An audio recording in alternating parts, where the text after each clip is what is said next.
We shall narrate the tale of St. George, the warrior. St. George's narrative is replete with fantasies and legends. According to accounts, he was born around 270 AD in a region known as Cappadocia, which presently forms part of Turkey. Per the chronicles, George belonged to a noble Christian lineage. His father served in the military, and his mother was a woman of means. It's pertinent to note that during that era, the Romans revered various deities and held disdain for Christianity. During his childhood, George tragically lost his father, who perished in battle. After his father's demise, he and his mother relocated to Palestine, where he received a comprehensive education under her guidance. As he reached adolescence, inspired by his father's legacy, George pursued a military career path. His unwavering dedication and naturally combative disposition swiftly led to his promotion as a captain in the Roman army. George's commitment and adeptness with weaponry made him a standout, capturing the attention of Emperor Diocletian. The emperor bestowed upon him the title of Count of Cappadocia due to his exceptional skills. George's military ascent continued, and before he turned 30, he was already a count, a member of the military tribunal, and entrusted with Emperor Diocletian's personal safeguard.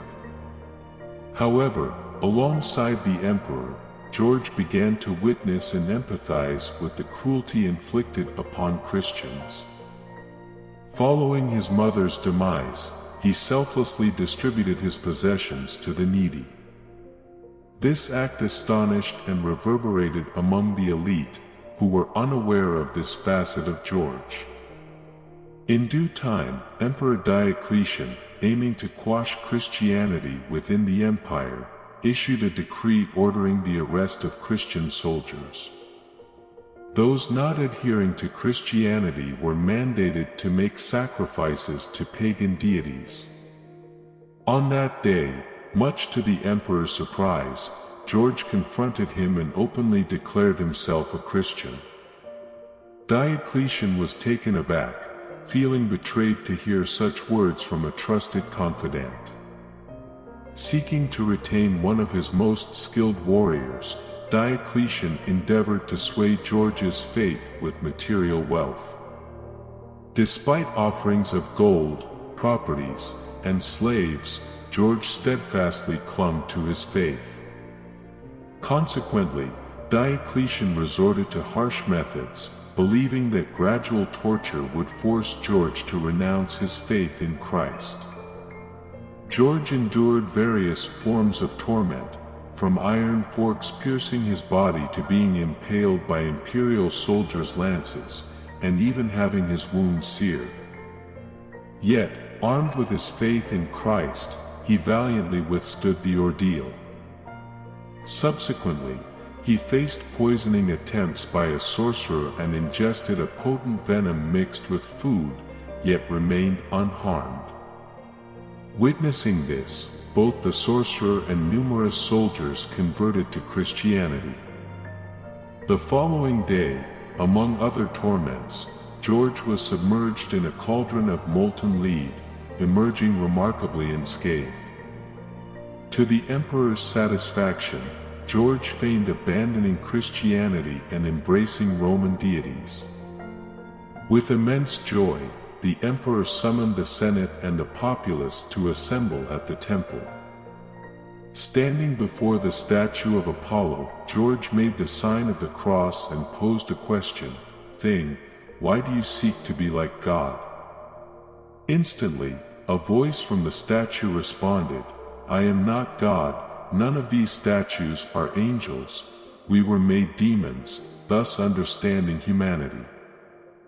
George inquired further, "Why do you dare to be in this place? How can you be present alongside me, when I worship the true God?"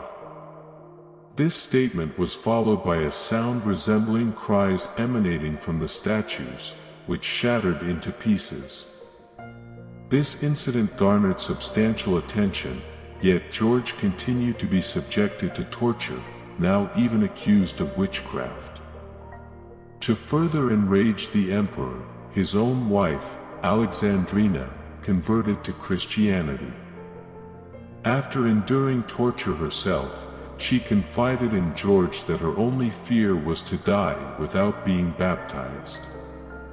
To this, George responded, "Do not fear, daughter, the blood that will be shed will serve as baptism and become your crown." George's martyrdom spanned several days. Following each torture session, Diocletian inquired if he would renounce his faith in Christ, yet George remained steadfast in his conviction. As his story gained prominence, many Romans rallied to his cause, eventually converting to Christianity. Desperate in the face of numerous conversions, the emperor ordered George's execution by beheading on April 23, 303 AD, in the ancient city of Nicomedia. Saint Alexandrina, Diocletian's wife who had embraced Christianity, also met her end by beheading, 2 days before St. George, on April 21. Following his demise, his relics were transported to the city where he grew up with his mother. Years later, Emperor Constantine, the first Christian ruler, ordered the construction of a grand oratory at the site and, by the 5th century, Constantinople alone boasted 5 churches dedicated to him.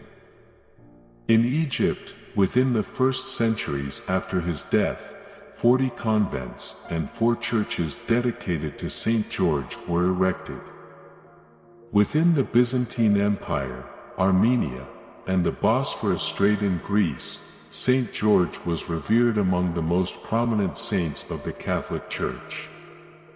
Initially depicted as a martyred warrior, it was during the era of the Crusades that he became associated with a dragon, a twist that arguably led many to view his story as mere legend. Much like Saint Expedidus, Saint Sebastian, and others, St. George stood as a warrior of God in the battle of good against evil, an exemplar of perseverance and faith responsible for the conversion of many to Christianity. This was during a time when embracing Christianity was tantamount to signing one's own death sentence. Thank you for listening, and may you all be blessed by the grace of God.